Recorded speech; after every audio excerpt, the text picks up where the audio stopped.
Capítulo 11. Estaba entonces enfermo uno llamado Lázaro de Betania, la aldea de María y de Marta, su hermana. María, cuyo hermano Lázaro estaba enfermo, fue la que ungió al Señor con perfume y le enjugó los pies con sus cabellos.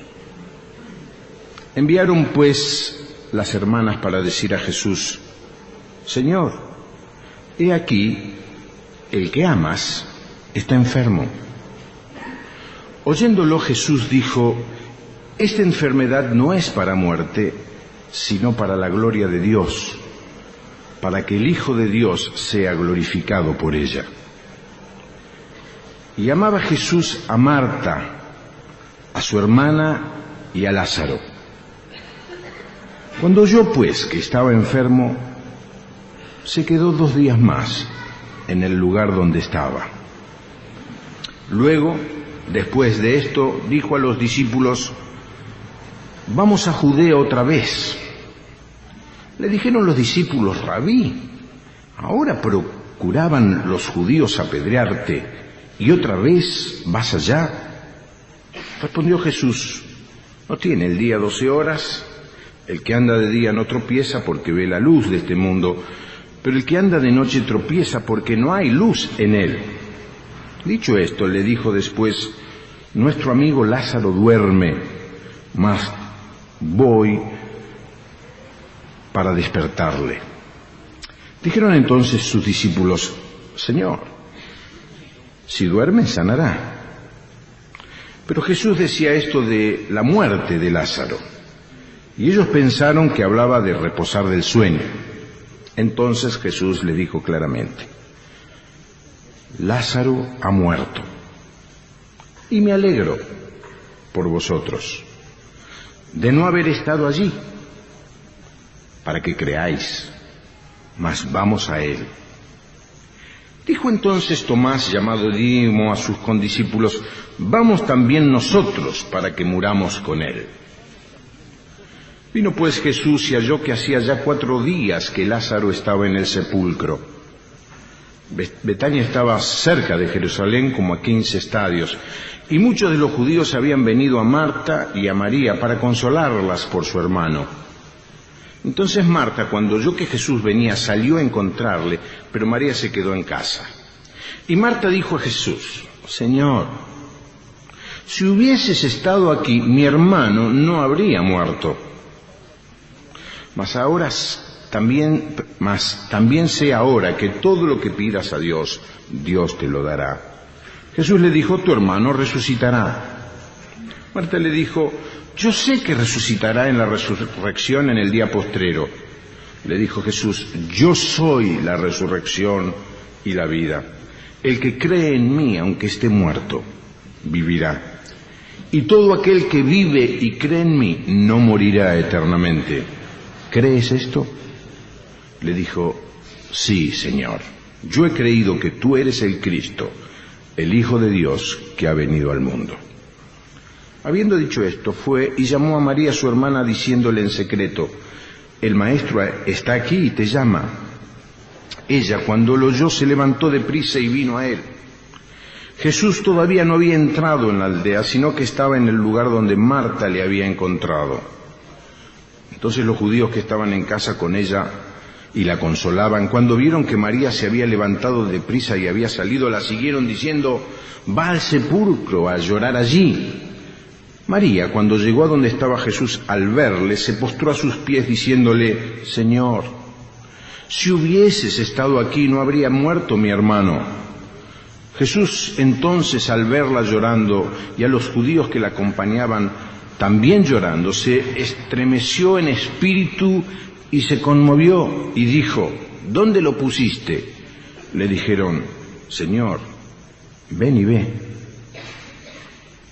Y Jesús lloró. Dijeron entonces los judíos: mirad cómo le amaba. Y algunos de ellos dijeron: ¿no podía este que abrió los ojos al cielo haber hecho también que Lázaro no muriera? Jesús, profundamente conmovido, otra vez vino al sepulcro. Era una cueva y tenía una piedra puesta encima. Dijo Jesús: quitad la piedra. Marta, la hermana del que había muerto, le dijo: Señor, hiede ya, porque es de 4 días.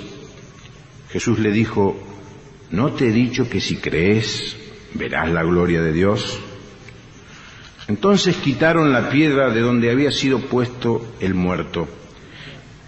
Y Jesús, alzando los ojos a lo alto, dijo: Padre, gracias te doy por haberme oído. Yo sabía que siempre me oyes, pero lo dije por causa de la multitud que está alrededor, para que crean que tú me has enviado. Y habiendo dicho esto, clamó a gran voz: Lázaro, ven fuera. Y el que había muerto salió, atada las manos y los pies con vendas, y el rostro envuelto en un sudario. Jesús le dijo: desatadle y dejadle ir. Entonces muchos de los judíos que habían venido para acompañar a Marta y vieron lo que hizo Jesús, creyeron en él. Pero algunos de ellos fueron a los fariseos y le dijeron lo que Jesús había hecho. Hasta aquí en la lectura de la palabra de Dios. El título del mensaje en esta noche es: ¿dónde está Jesús cuando yo lo necesito? El martes pasado, cuando estábamos en los grupos de oración, yo me acerqué a Miguel, lo reemplacé a las 4, y el pastor Miguel Fabiano, tuvo casi que descargarse conmigo. Había vivido 2 o 3 experiencias de personas con serios problemas, serias dificultades. Estaba conmovido. Y me tomó a mí en un momento en que también estaba conmovido. Había yo tenido 3 entrevistas en la mañana de personas que habían venido con sus problemas, con sus necesidades, con sus angustias. Puedo hablar de una de ellas porque ninguno de ustedes la conoce, una chica muy joven, había sido misionera, se está preparando para ir a un nuevo campo misionero y quería encontrarse con alguien imparcial, casi desconocido, un pastor que pudiera guardar un secreto. Y vino a volcar su corazón, a hablarme de su dolor, de su frustración, de cosas que había visto que no le habían gustado. Permanentemente nos estamos encontrando, y cada día más, con personas que están viviendo en difíciles circunstancias. Problemas de trabajo, problemas de relación, problemas en el matrimonio, problemas económicos, problemas de salud. Y los creyentes muchas veces nos preguntamos: ¿dónde está Jesús cuando yo lo necesito?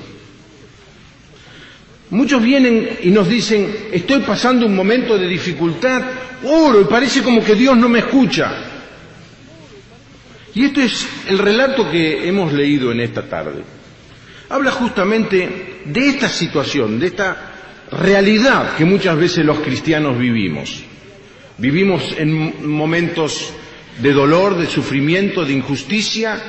No somos ajenos a ellos, no podemos decir que vivimos una vida distante de los problemas de la gente, porque somos parte de la sociedad, somos parte del pueblo, sufrimos con ellos, y muchas veces nos encontramos que frente a la oración hay como un silencio de Dios, o que Dios no interviene, o que Dios no escucha, o que Dios no está cerca. Y yo quiero rescatar 10 principios de la lectura de este capítulo 11 que nos pueden dar a entender dónde está Dios cuando lo necesitamos. El primer principio es este: podemos amar a Dios y sin embargo sufrir. Miren el versículo 1 y 2. Se habla de un grupo de personas, 3 hermanos, María, Marta y Lázaro, que amaban al Señor Jesús. Era la casa donde Jesús descansaba, era la casa de los amigos, era la casa donde a Jesús le gustaba ir, a pasar tiempo, a charlar, a distenderse de tantas preocupaciones. Eran personas que amaban al Señor entrañablemente. Sin embargo, pasaron por un momento de sufrimiento. Pasaron por un momento de dolor, de enfermedad y de muerte, y Jesús aparentemente no estuvo al lado de ellos. Hermano, vos que amás al Señor, no tengas cuidado, te va a pasar. Vas una y otra vez a vivir momentos de sufrimiento. Eso no habla de que no amás al Señor. Aún a los que a Dios aman, todas las cosas le ayudan a bien. Pero muchas veces esas cosas son momentos de sufrimiento, momentos de pruebas, momentos de dolor. Así que el principio número 1 es, aunque ames a Dios, vas a pasar por sufrimiento. La palabra de Dios dice, el mismo Señor Jesús dice, en este mundo tendréis aflicción. Es a veces triste escuchar cierta prédica de pastores que hablan de que el creyente, si está bien con el Señor, si tiene fe, especialmente si ofrenda mucho para esa iglesia, no va a vivir ninguna clase de problemas. No es así, no es verdad. El apóstol Pablo, mientras escribió a Filipenses, estaba preso y sufrió y le pidió al Señor que le liberara del sufrimiento, y sin embargo el Señor no le contestó la oración, por lo menos no se la contestó como él quería. Que vos ames no significa que no vas a sufrir. El segundo principio, Jesús nos ama, pero igual sufrimos. Dice que el Señor amaba a esta familia. Lo expresa claramente en el versículo 5, y amaba a Jesús, a Marta, a su hermana y a Lázaro. Y uno entonces se pregunta, pero si Dios me ama, ¿por qué permite que sufra? Una buena pregunta. Déjenme decirle que ese tipo de preguntas, que son muy buenas, no siempre tienen una rápida respuesta. Pero lo que no podemos dudar es del amor del Señor por cada uno de nosotros. Porque la cosa más importante que nosotros necesitábamos que Él hiciera, la hizo.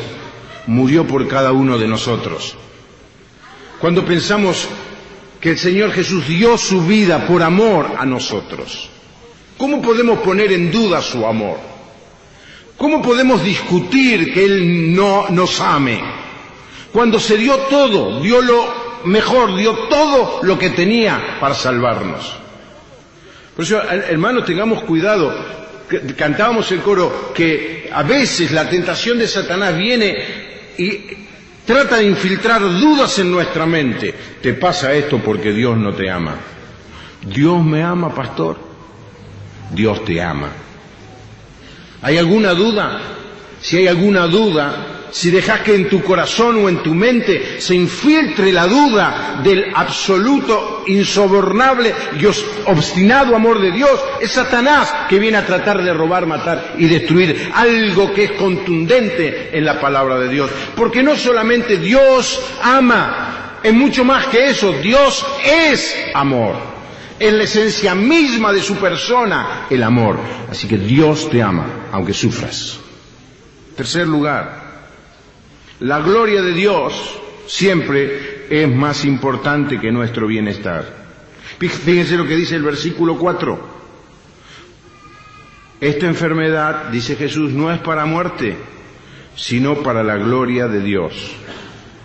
En todo el Evangelio de Juan, la palabra o la expresión gloria de Dios tiene que ver con la muerte del mismo Señor Jesús. Posiblemente tenga algo que ver aquí, pero lo que está queriendo decir, bueno, Marta y María seguramente tienen en mente que yo puedo sanar a su hermano. Es más, cuando lo llaman al Señor Jesús, ni siquiera le dicen que vaya. Suponían que iba a ir. Era el amigo de ellos. Es como si yo lo llamo a Gerardo y le digo, Gerardo, estoy muy enfermo. No le tengo que decir, por favor, podés venir. Es de suponer que naturalmente va a salir corriendo y va a venir a vérmelo, como nos pasa con todos nuestros amigos, es una cuestión absolutamente natural. Ellos no le piden que venga, simplemente le dice, nuestro hermano está muy enfermo. Era lógico que él tenía que venir. Y el Señor dice, no voy a ir, porque esto es para la gloria de Dios.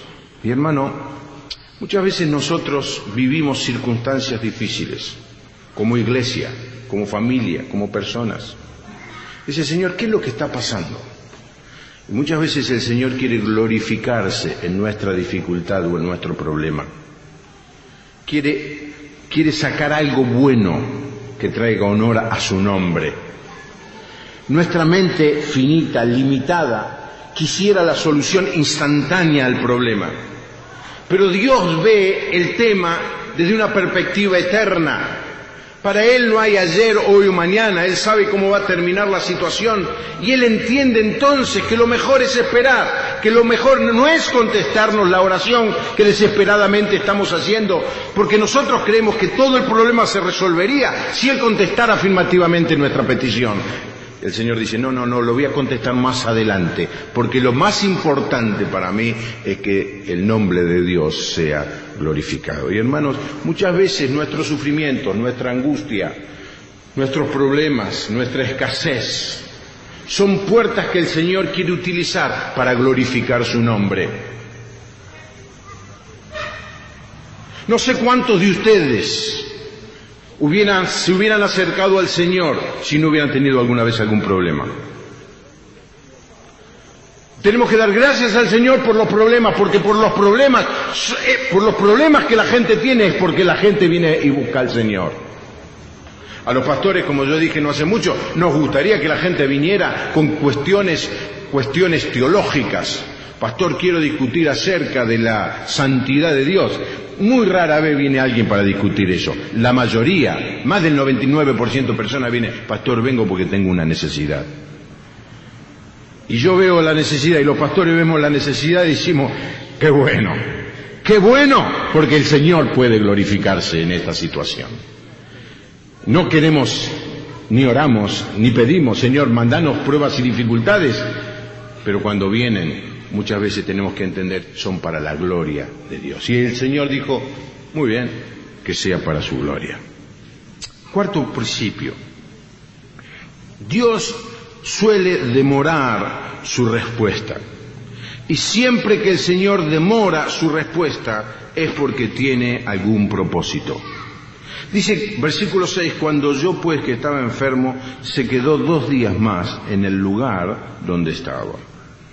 Ahora entiéndanme, después termina yendo, porque no fue instantáneamente. Por eso era la lógica. Cualquiera de nosotros que hubiera conocido el incidente le hubiera dicho, bueno, ¿para qué esperar? Vamos ahora. Pero muchas veces el Señor tiene propósitos para demorar su respuesta a nuestras oraciones. Déjenme mencionarles algunos. Muchas veces Él permite que sigamos pasando por momentos de dificultad y de sufrimiento porque Él quiere purificar nuestra vida. Es cuando somos probados, es cuando más nos acercamos al Señor. Me decía un hermano, nunca oré tanto, desde que perdí el trabajo empecé a orar como nunca. El nombre del Señor sea glorificado. ¿No te pasa así? Cuando todo va bien, la pureza, la perfección, la santidad es un tema más bien lejano, pero cuando empieza la prueba te das cuenta que no podés recibir bendición de Dios si tu vida no está correctamente caminando al lado de Él, y entonces, Señor, limpiame, que no sea un pecado mío el que esté llevándote a demorar la respuesta que yo necesito.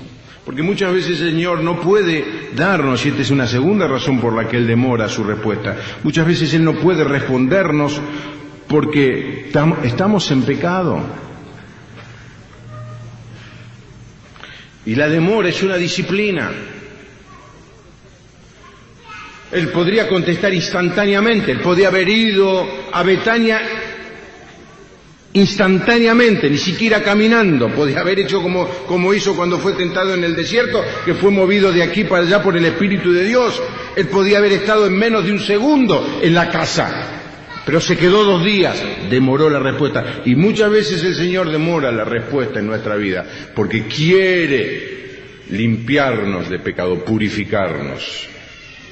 Y es una disciplina Una disciplina bíblica, una disciplina espiritual, siempre es para restauración, nunca para lastimar, para castigar o para destruir al hermano, nunca. Siempre es para dar oportunidad a que el hermano se arrepiente y se levante. También la demora a esta oración es porque el Señor quiere entrenarnos, capacitarnos. Los otros días estábamos hablando con Carlos de algunos hermanos que habían ido al entrenamiento de corto plazo misionero y le preguntaba yo, ¿y cómo le fue? Y le fue mal. Y entonces los dos pensamos, entonces le fue bien. Porque cuanto más mal le va ahora, más entrenado está para después. ¿Me siguen?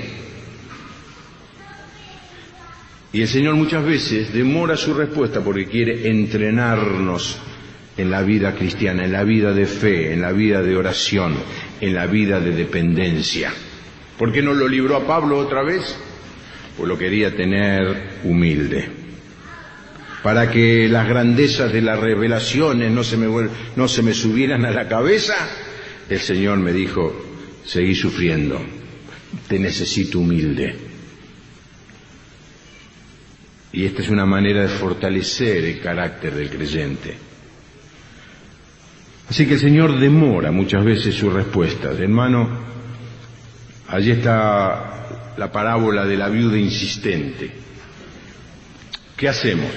Como Dios va a demorar, como Dios se va a tomar un tiempo, no voy a orar. No, la parábola de la viuda insistente dice que tenemos que seguir orando. Seguí pidiendo lo que vos tenés en tu corazón. Seguí clamando al Señor. Seguí diciéndole, Señor, líbrame de esta circunstancia. Pero no pongas en duda su amor, porque Dios te ama. Y la demora es una manera de mostrar su amor hacia vos. El principio número 5. Muchas veces la demora es un tiempo de silencio de Dios. Parece como que Dios no habla, como que Dios no escuchó nuestra oración.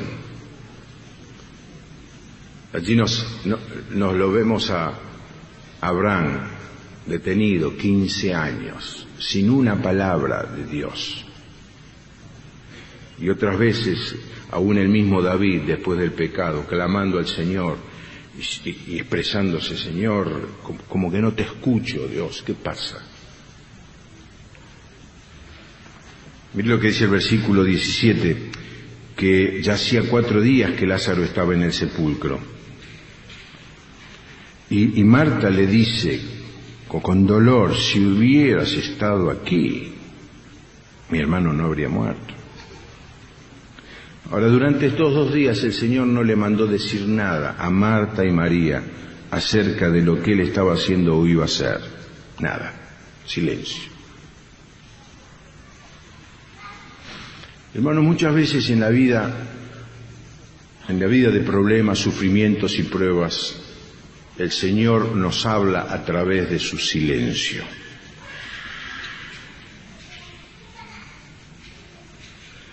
Es un tiempo de espera que el Señor utiliza para preparar nuestro corazón, para que le podamos decir, Señor, cualquiera sea la respuesta, que tu nombre sea glorificado. A veces el silencio dura meses, otras veces dura años, pero hermano, es el Señor que está trabajando en tu vida. Lo está haciendo porque quiere purificarte, lo está haciendo porque quiere que crezcas en la madurez cristiana. Lo está haciendo porque quiere que desarrolles una fe inquebrantable en su persona y en sus promesas. Y aunque no te diga nada, ya con todo lo que te dice, te dijo, con todo lo que nos dijo, nos alcanza, ¿no es cierto? Si vos en esta hora estás pasando por ese momento en que Dios parece como no te dice nada, aferrate a las cosas que Dios ya dijo. Aferrate a las promesas que, como cantamos, son verdad, son el sí y el amén. Yo estoy con vosotros todos los días hasta el fin del mundo. es que no escucho al Señor, no dudes que Él está al lado tuyo. Que no siento su amor, no dudes que Él te ama. Principio número 6. El hecho de que las circunstancias que vivimos sucedan no prueba que Dios no es capaz de resolverlas. Porque muchas veces no solamente Satanás pone en nuestra mente la duda acerca del amor o del querer de Dios, sino que hay creyentes que comienzan a dudar del poder de Dios. Y tenemos que reconocer, hermanos, Dios es poderoso. Él es poderoso para hacer lo que desee en el momento que lo desee.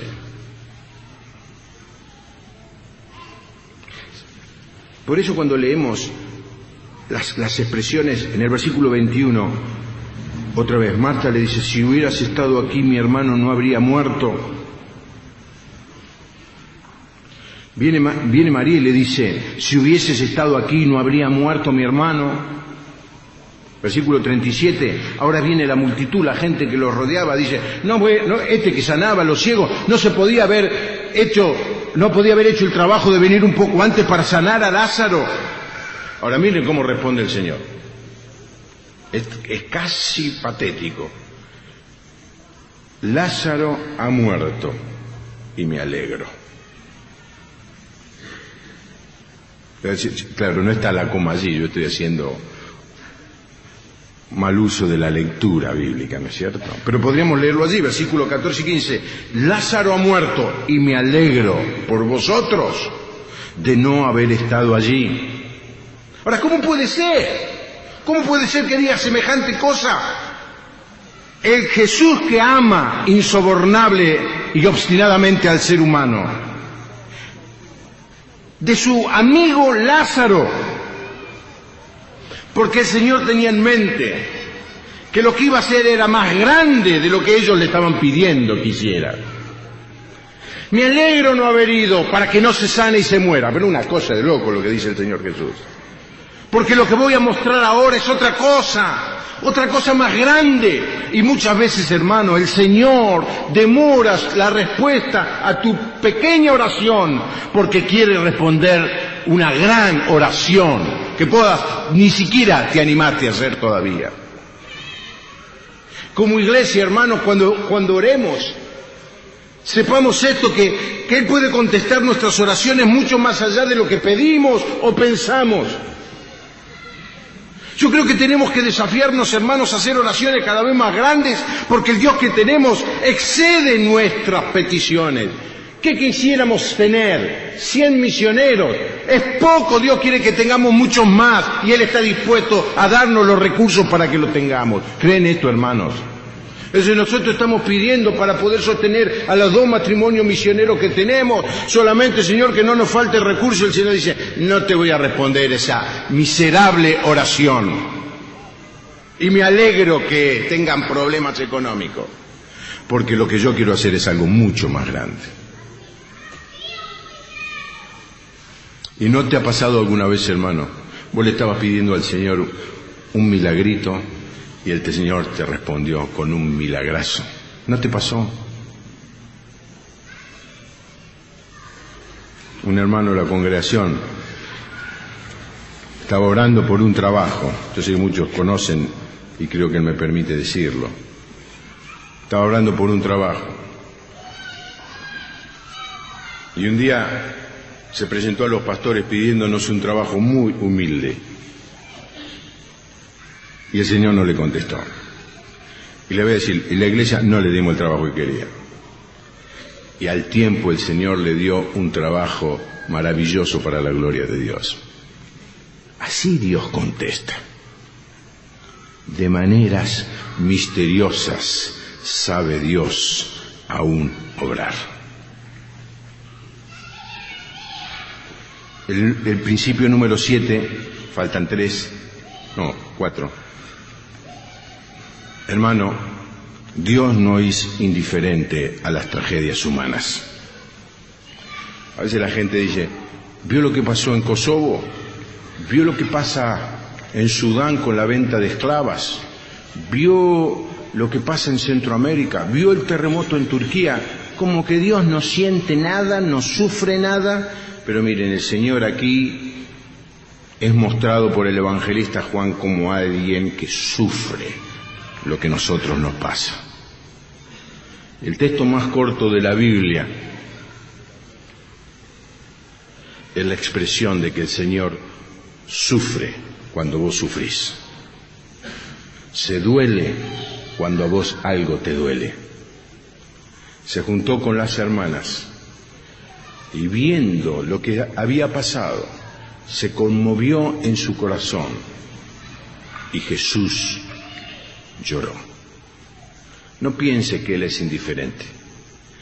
Mientras vos sufrís, mientras vos tenés problemas, mientras vos pasás por pruebas, el Señor llora con vos. El principio número 8, el Señor utiliza las circunstancias y estas tragedias para revelar su personalidad.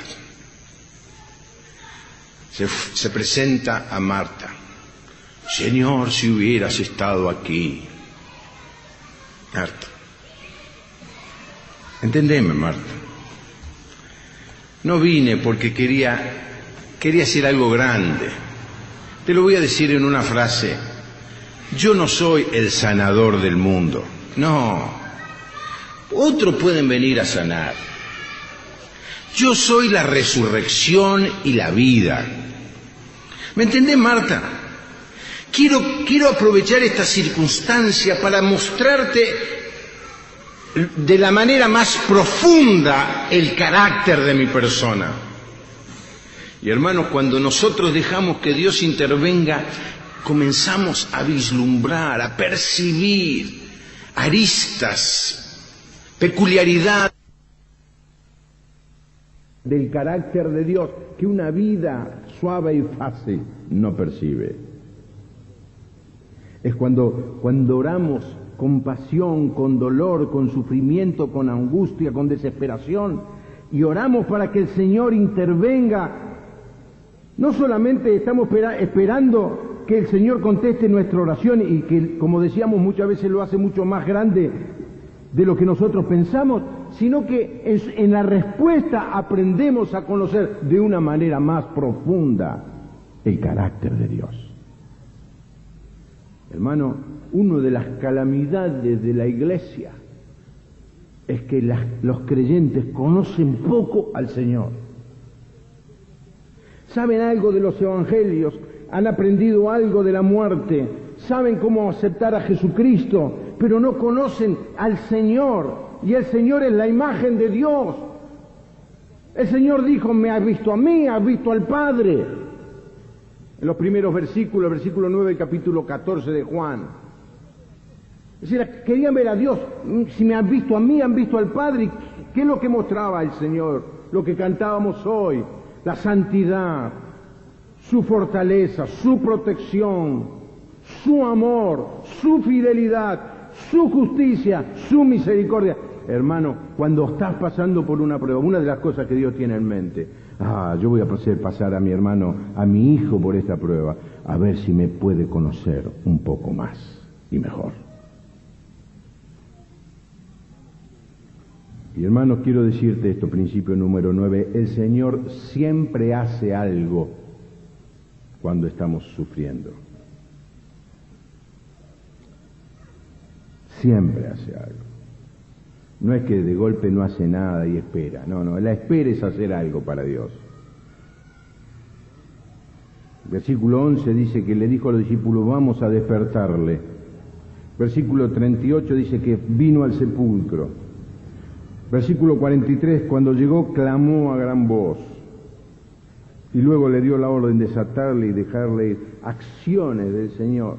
Hermanos, a veces no vemos lo que Dios está haciendo, pero Dios está actuando. A veces no percibimos, no sentimos, no entendemos lo que Dios está haciendo en nuestras vidas a través de las dificultades y las pruebas, pero Dios está trabajando en nuestra vida de manera silenciosa, de manera continua. Y por último, muchas veces quisiéramos que cuando suceden estos milagros la gente creyera y cambiara de actitud.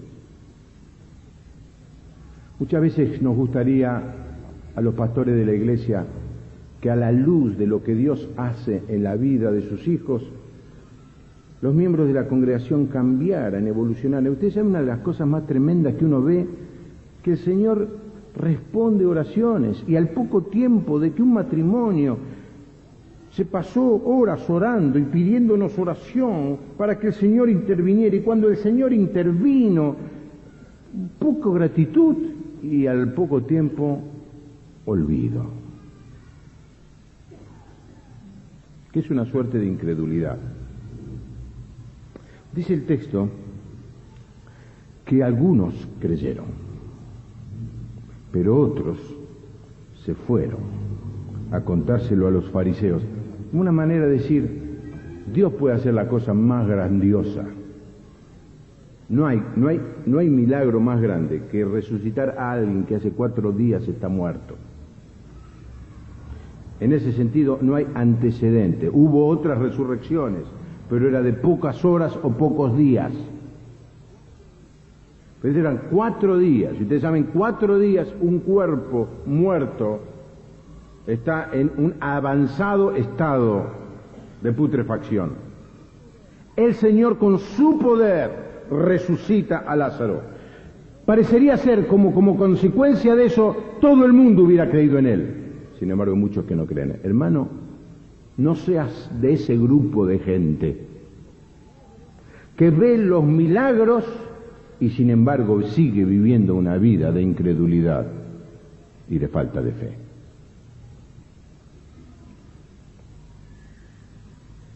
Como creyentes no tenemos que olvidar, y con esto termino, que vivimos bajo una triple cobertura de Dios.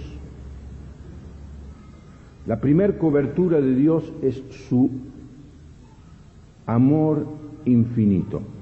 Hermano, anótalo. Nunca dudar del amor de Dios. El amor de Dios que excede todo conocimiento. Dice el apóstol Pablo en Efesios que ora para que los creyentes lleguen a captar la magnitud, la anchura, la altura, la profundidad del amor de Dios que lo excede todo. Hermano, el amor de Dios está siempre encima de toda nuestra vida y de todas nuestras circunstancias. No ponga nunca en duda que Dios te ama. Segunda cobertura, la sabiduría de Dios. Dios es sabio. Dios lo sabe todo. ¿Sabrá Dios que estoy sufriendo? ¿Sabrá Dios lo que me está pasando? ¿Sabrá Dios lo que necesito? Dios lo sabe todo. Y por último, la tercera cobertura, Dios está en el control. No solamente te ama, no solamente lo sabe todo, Él maneja todas las circunstancias. Ahora no me pidan que explique. Recibí la revista, por la generosidad de un hermano, National Geographic, y está allí la foto de el huracán Mitch. La foto, el dibujo de la trayectoria del huracán Mitch sobre Honduras. Es realmente algo increíble. Iba directo hacia el norte como todos los huracanes. Aparentemente iba a afectar un poco la península de Yucatán, pero no se sabe por qué dobló y se metió en Honduras. Ahora escuche bien.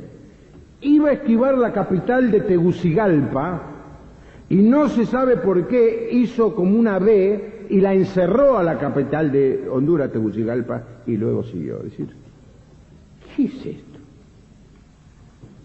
Yo no lo puedo explicar, pero Dios está en el control. Pero se murió mucha gente. Pero Dios tiene un amor infinito.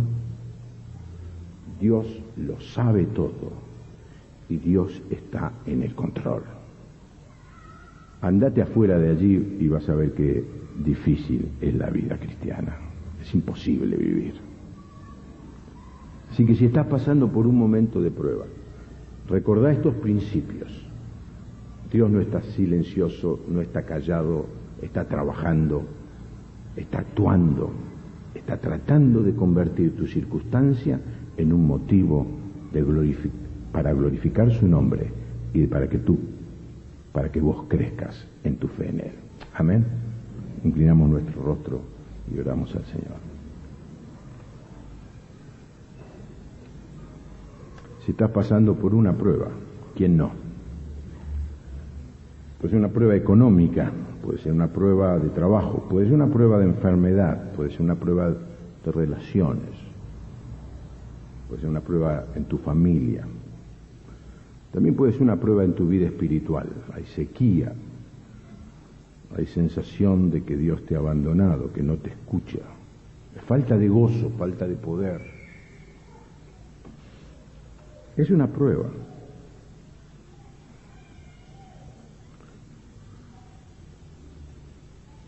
Pedile al Señor, Señor, no contestes mis peticiones, solamente glorifícate en mi vida. ¿Sos capaz de hacer eso? Dejar de estar pidiéndole la solución chiquita para tu problema. Y dejar explotar el obstinado amor de Dios. Dice, Señor, actúa de tal manera que tu nombre sea glorificado, mi vida transformada y la fe de muchos crezca. Señor, gracias por la enseñanza de tu palabra. Comenzamos preguntando, ¿dónde está Dios? ¿Dónde estás, Señor, cuando nosotros sufrimos, cuando más te necesitamos? Señor, hoy proclamamos que creemos en tu inefable e infinito amor. Un amor que excede todo entendimiento. Lo creemos, Señor. Lo proclamamos. Señor, creemos en tu infinita sabiduría. Tú sabes todas las cosas, la razón de cada circunstancia.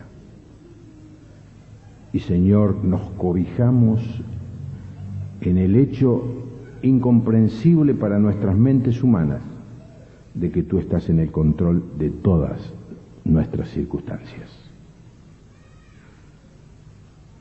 Y Señor, en medio de la prueba, te pedimos, glorifica tu nombre, Señor. Quisiéramos que contestaras nuestra pequeña oración, pero Señor, queremos más que eso, queremos que hagas un gran milagro en nuestras vidas. Que nos sorprenda aún a nosotros, sorprenda a los que nos rodean, y muchos, como resultado de tu acción poderosa, crean que tú eres la vida. Señor, te pido que bendigas a muchos hermanos que en esta semana y en esta época están pasando por pruebas, en su matrimonio, en sus negocios, en su salud, sus relaciones, aún aquellos que están viviendo pruebas en su vida espiritual. Señor,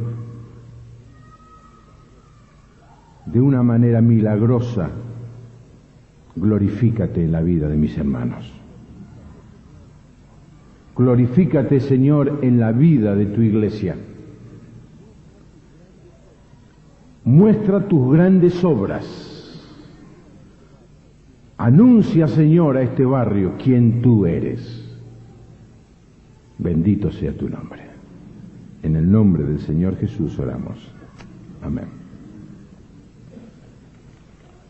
Que el Señor le bendiga, hermano, a pasar la prueba. Amén. Él siempre está con nosotros. Que tenga una buena semana. Gracias.